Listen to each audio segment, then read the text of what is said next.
নমস্কার বন্ধুরা, আমি সঞ্চিতা। আমার চ্যানেলে আপনাদের স্বাগত। প্রথমে আপনাদের সকলের জন্য দোলের শুভেচ্ছা। বছরের এই একটি মাত্র দিন, নিজে রং মাখুন, অন্যকে খুব করে রং মাখান আর নিজের জীবনকে রঙিন করে তুলুন। আর তারপর যদি আপনার স্কিন ড্রাই আর সেন্সিটিভ হয় তাহলে মুশকিল আপনার সব থেকে বেশি। তাই আজকে আমি আপনার সাথে শেয়ার করব ড্রাই আর সেন্সিটিভ স্কিনের জন্য একটি ম্যাজিক্যাল ফেস মাস্ক।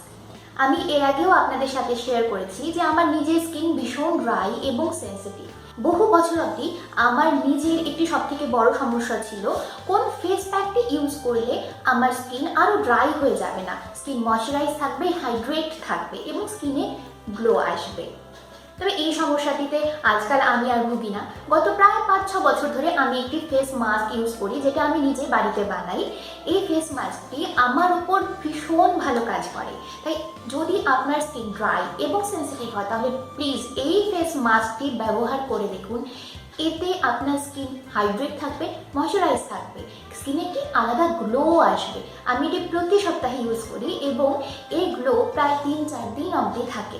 আমি বলছি না এটি 1 সপ্তাহ ধরে আপনার স্কিনকে একটি গ্লো দেবে, স্কিন ময়শ্চারাইজ আর সফট হাইড্রেট রাখবে, তবে 3-4 দিন অবধি আপনি নিশ্চিন্ত থাকতে পারেন। খুব সহজলভ্য সামান্য কটি ইনগ্রিডিয়েন্টস দিয়ে আমরা এই ফেস প্যাকটি বানাবো।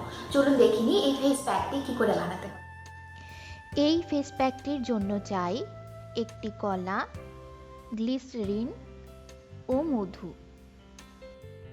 কলাটিকে প্রথমেই খোসা না ছাড়িয়ে হাত দিয়ে খোসার ভেতরে স্ম্যাশ করে নিন, এতে প্যাকটি বানাতে সুবিধে হবে।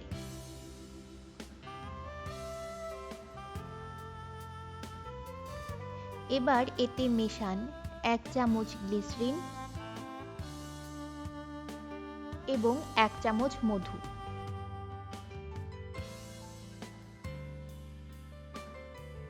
তিনটেকে একসাথে মিশিয়ে একটি পেস্ট তৈরি করুন। প্যাকটি লাগাবার আগে মুখ ভালো করে ধুয়ে পরিষ্কার করে নিন। এবার প্যাকটিকে ভালো করে পুরো ফেসে অ্যাপ্লাই করুন। আপনারা চাইলে এই প্যাকটিকে পুরো শরীরেই লাগাতে পারেন। Banana nourish and revitalize dry skin as well as smoothen rough and aging skin. এই প্যাকটিকে আপনারা চোখের চারপাশে এবং ঠোঁটেও লাগাতে পারেন। এই প্যাকটি 100% প্রাকৃতিক, এর কোনো সাইড এফেক্ট নেই। 15 মিনিট প্যাকটি রাখার পর ঈষদুষ্ণ জলে মুখ ভালো করে পরিষ্কার করে নিন এবং অনুভব করুন এক অভূতপূর্ব জেল লাভ। বলছি, যদি আপনাদের আমার ভিডিও ভালো লাগে তাহলে প্লিজ আমার চ্যানেলে সাবস্ক্রাইব করুন এবং আমার ভিডিওকে লাইক করুন, যাতে এরপর আরও ভালো ভালো হোম রেমেডি নিয়ে আমি আপনাদের সামনে আসতে পারি। আপনাদের যদি আমার ভিডিও বিষয়ে কোনো মন্তব্য থাকে তাহলে প্লিজ কমেন্ট বক্সে গিয়ে কমেন্ট করুন, যাতে আমি আরও ভালো করে আপনাদের সাথে কমিউনিকেট করতে পারি। বন্ধুরা, সুস্থ থাকুন, সুন্দর থাকুন, ভালো থাকুন।